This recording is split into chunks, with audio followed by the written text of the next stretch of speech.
અમદાવાદ ગ્રામ્યના છારોડી વિસ્તારમાં એસએમસી દ્વારા મોટો દરોડો પાડવામાં આવ્યો. પ્રતિબંધ બાબતે મળેલી બાતમીના આધારે કરવામાં આવેલી આ કાર્યવાહીમાં કરોડો રૂપિયાનો દારૂ જપ્ત કરવામાં આવ્યો. એસએમસીની ટીમે સાણંદ વિરમગામ હાઇવે નજીક માનસી ઇન્ડસ્ટ્રીઝના ખુલ્લા પ્લોટમાં રેડ કરી હતી. આ સમગ્ર કાર્યવાહી સાણંદ જીઆઈડીસી પોલીસ સ્ટેશનની હદમાં હાથ ધરવામાં આવી હતી. દરોડા દરમિયાન કુલ 11,332 આઈએમએફએલ બોટલો જપ્ત કરવામાં આવી છે, જેની અંદાજિત કિંમત ₹81,92,782 જેટલી થાય છે. પ્રાથમિક તપાસ મુજબ આ દારૂ વિવિધ ડિસ્ટિલરીમાંથી બનાવવામાં આવેલ હોવાનું સામે આવ્યું છે. આ ઉપરાંત પોલીસે 3 વાહનો, 1 મોબાઈલ ફોન અને રોકડ રકમ સહિત કુલ મળી અંદાજે ₹1,15,192 રૂપિયાનો મુદ્દામાલ કબજે કર્યો છે.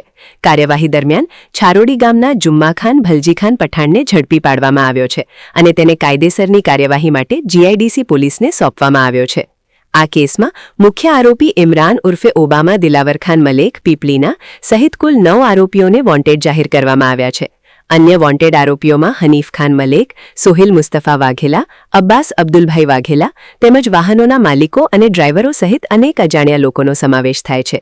હાલ એસએમસી દ્વારા તમામ આરોપીઓને ઝડપી પાડવા માટે તપાસના ચક્રો તેજ કરવામાં આવ્યા છે. સમાચારની અવનવી અપડેટ જોતા રહો નિખરતા ગુજરાત ન્યૂઝ સાથે. નિખરતા ગુજરાત ન્યૂઝને લાઇક, શેર, સબસ્ક્રાઇબ કરો અને બેલ આઇકન દબાવીને સમાચારની ઝડપી માહિતી મેળવો.